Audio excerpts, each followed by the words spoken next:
Hello, IGNOU exam സീരീസിലേക്ക് എല്ലാവർക്കും സ്വാഗതം. ഇന്ന് നമ്മൾ നോക്കുന്നത് BEGC 112 ആണ്.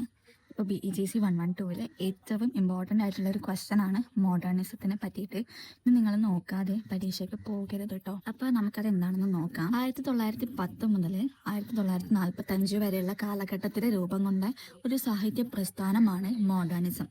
ഒന്നാം ലോക മഹായുദ്ധത്തിന് ശേഷം ഉണ്ടായ ആശയക്കുഴപ്പവും ജീവിത പ്രതിസന്ധിയും ഇതിൻ്റെ പ്രധാന പശ്ചാത്തലമാണ്. മോഡേണിസത്തിന് 5 പ്രധാന സവിശേഷതകളാണ് ഉള്ളത്. അത് നമുക്ക് എന്തൊക്കെയാണെന്ന് നോക്കാം.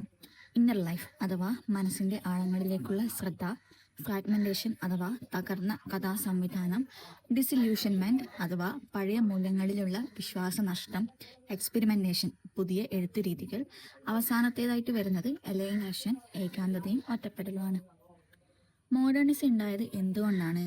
World war 1, industrialisation, decline of religion and tradition, ഫ്രോയിഡിൻ്റെ സൈക്കോളജി, കൂടാതെ സമൂഹത്തിലുണ്ടായ വലിയ ക്രൈസിസ്, ഇതെല്ലാം ചേർന്നാണ് മോഡേണിസം രൂപപ്പെട്ടത്.